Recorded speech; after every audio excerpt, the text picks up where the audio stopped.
Hello बच्चों, हमारे channel पर आपका स्वागत है। अरे मुझे नीचे उतारो, अरे अरे मुझे नीचे उतारो। अगर मैं यहाँ से गिर गया तो मेरी तो हड्डी पसली टूट जाएगी। हाँ छोड़ दूंगा, पर यह बाग सुंदरी चिड़िया के हवाले कर दो या तुम अपनी जान से जाओगे। पापा पापा, आज मेरा सेब खाने का बहुत मन है। आप सेब लेकर आइए ना आज। पिंकी, पापा की तबीयत ठीक नहीं है ना, अभी इन्हें घर में आराम करने दो। सुंदरी, पिंकी को डांटो मत, इसने इतनी छोटी सी तो फरमाइश की है। मैं इसकी यह फरमाइश जरूर पूरी करूँगा। लेकिन छोटू जी, आपकी तबीयत? मैं ठीक हूँ सुंदरी, तुम परेशान मत हो, बस मैं अभी सेब लेकर आता हूँ। यह कहकर छोटू चिड़ा सेब लेने चला जाता है। काफी देर हो जाती है, छोटू चिड़ा तो वापस ही नहीं आता, जिस कारण सुंदरी चिड़िया और पिंकी परेशान होने लगते हैं। ना जाने छोटू जी कहाँ चले गए, कितनी देर हो गई है। अब तो मुझे चिंता होने लगी है। कुछ ही देर के बाद छोटू चिड़ा घर में आता है, लेकिन छोटू को तो काफी ज्यादा चोट लगी थी और उसका काफी ज्यादा खून निकल रहा था। हाय रे छोटू जी, यह क्या हो गया? यह खून क्यों निकल रहा है? इतनी ज्यादा चोट कैसे लग गई आपको? सुंदरी, जब मैं सेब लेने कबूतर की दुकान पर गया तो मैंने देखा दुकान तो बंद थी। फिर मैं फौरन ही कबूतर के घर गया तो कबूतर ने मुझसे कहा कि आज दुकान बंद रहेगी। फिर कबूतर ने कहा कि मैं उसकी बाग से जाकर सेब ले लूं। जब मैं उसकी बाग से सेब लेकर वापस आ रहा था तो वहाँ एक बड़ी सी लकड़ी आकर मुझको लगी और देखो ना, इतनी ज्यादा चोट लग गई मुझको। अरे छोटू जी, आपका तो काफी ज्यादा खून निकल रहा है। मैं अभी तोता वैद्य जी को बुलाती हूँ। छोटू चिड़ा तो पहले से ही बीमार था और अब उसका काफी ज्यादा खून बह गया था। सुंदरी चिड़िया फौरन ही तोते वैद्य को उसके घर पर बुलाने जाती है, लेकिन तोते वैद्य को आने में देर हो जाती है और छोटू चिड़े का तो काफी ज्यादा खून बह जाता है, जिस कारण छोटू चिड़ा मर जाता है। मुझे माफ कर दो सुंदरी चिड़िया, परंतु छोटू चिड़ा अब हमें छोड़कर जा चुका है। क्या? ऐसा नहीं हो सकता। छोटू जी हमें छोड़कर ऐसे नहीं जा सकते। हमारा क्या होगा अब? छोटू चिड़े की मौत की खबर सुनकर सुंदरी चिड़िया और पिंकी दोनों ही बहुत दुखी हो जाते हैं। अब छोटू चिड़े की मौत के बाद सारी जिम्मेदारी सुंदरी चिड़िया पर आ गई थी। मम्मा, पापा की मौत मेरे वजह से हुई है ना। ना मैं सेब खाने की जिद करती और ना ही पापा हमें छोड़कर जाते। पिंकी, खुद को दोष मत दो बेटा, इसमें तुम्हारी कोई गलती नहीं है।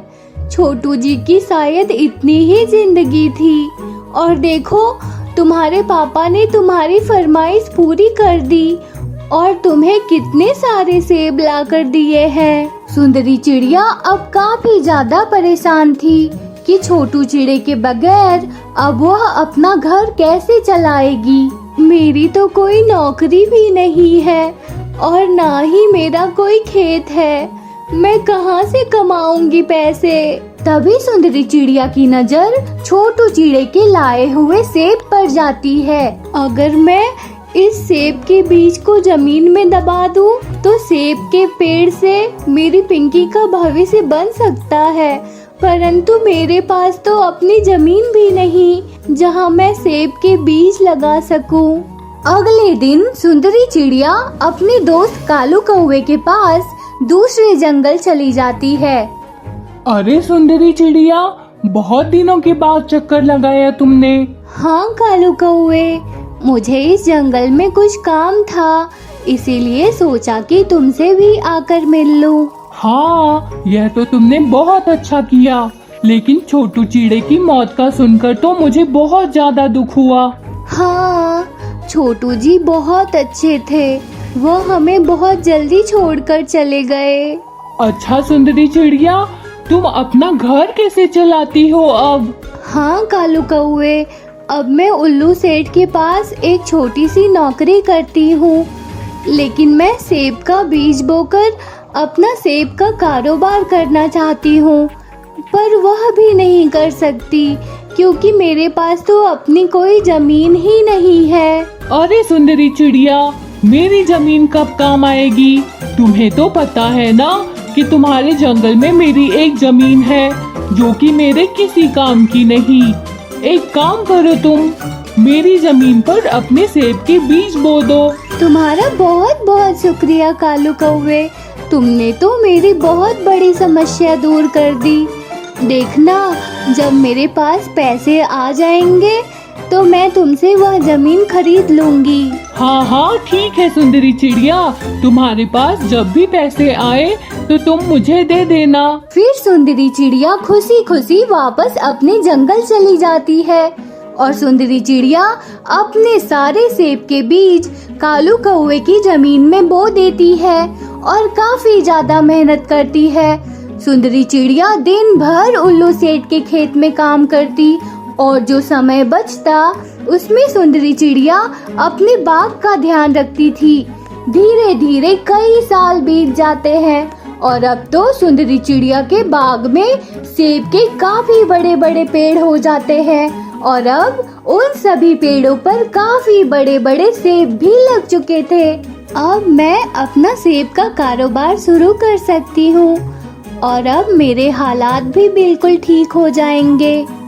बस अब सुंदरी चिड़िया जंगल में अपनी सेब की दुकान खोल लेती है और पक्षियों को सेब बेचना शुरू कर देती है। सेब ले लो, मीठे और बड़े बड़े सेब ले लो।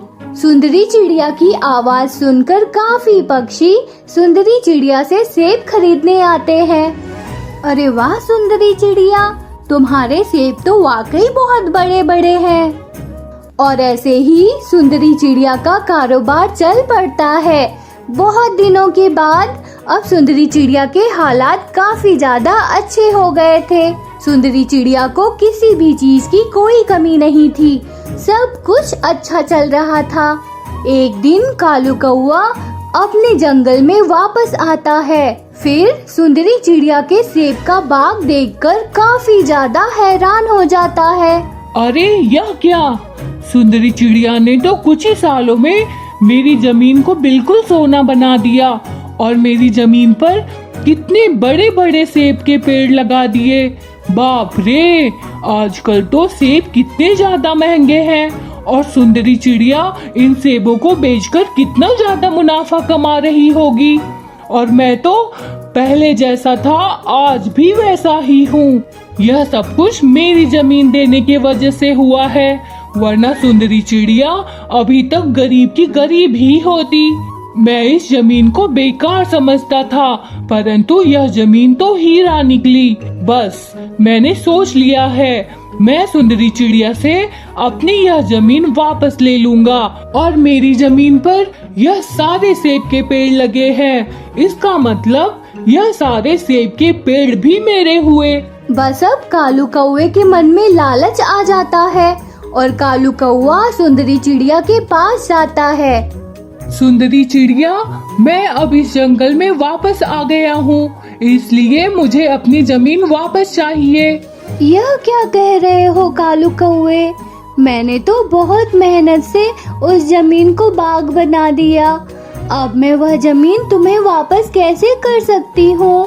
और वैसे भी तुमने तो मुझसे खुद कहा था कि जब मेरे पास तुम्हारे जमीन के पैसे आए तो मैं तुम्हें दे दूं, और आज मेरे पास तुम्हें देने के लिए पैसे हैं, इसलिए मैं आज तुम्हें तुम्हारे जमीन के पैसे दे ही देती हूँ। नहीं सुंदरी चिड़िया, मुझे पैसे नहीं चाहिए, वह जमीन मेरी है, इसलिए तुम्हारा उस पर कोई हक नहीं।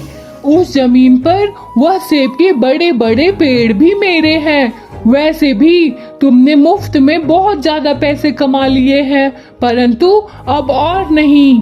कालू कौवे, तुम मुझसे वह जमीन वापस मत लो, मैं तुम्हारे जमीन के तुम्हें दुगने पैसे दे देती हूँ।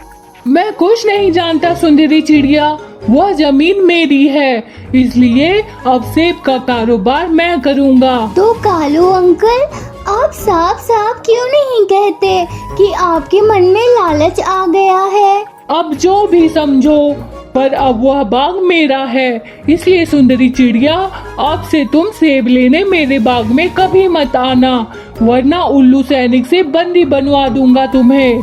यह कहकर कालू कौआ वहाँ से चला जाता है।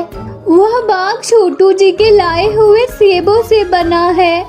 वह तो छोटू जी की आखिरी निशानी है और कालू कौवे ने वह बाग मुझसे छीन लिया। मम्मा, आप उदास मत हो। कालू अंकल ने हमारे साथ गलत किया है ना, उन्हें उसकी सजा जरूर मिलेगी। वहीं दूसरी तरफ अब कालू कौआ जंगल में सेब बेचने लगा था और कालू कौवे के पास भी काफी सारे पक्षी आते थे।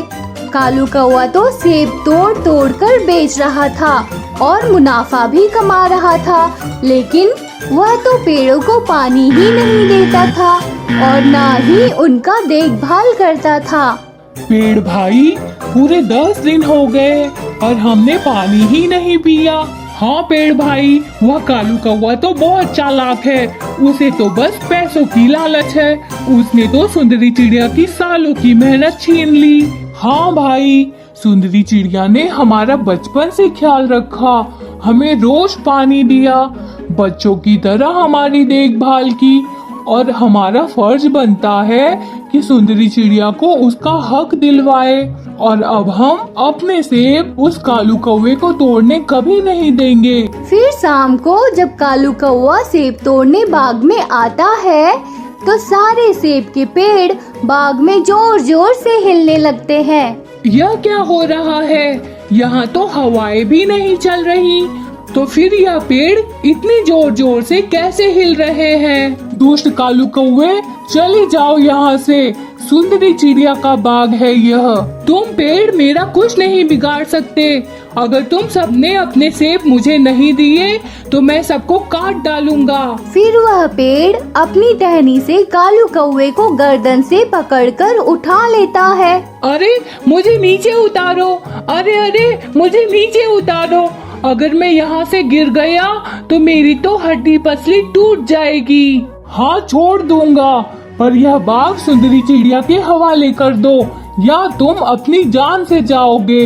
अच्छा दे दूंगा, सुंदरी चिड़िया को यह बाग दे दूंगा मैं, पर मुझे नीचे उतारो। बस फिर वह पेड़ कालू कौवे को छोड़ देता है और कालू कौवा अपनी जान बचाकर वहाँ से भाग जाता है। अब कालू कौवा सुंदरी चिड़िया से अपनी जमीन के पैसे लेकर अपने जंगल वापस चला जाता है और सुंदरी चिड़िया दोबारा से अपने बाग की मालकिन बन जाती है। धन्यवाद बच्चों। अगली बार एक और कहानी के साथ मिलेंगे। आपका दिन शुभ हो। हमारे चैनल को सब्सक्राइब करना मत भूलना।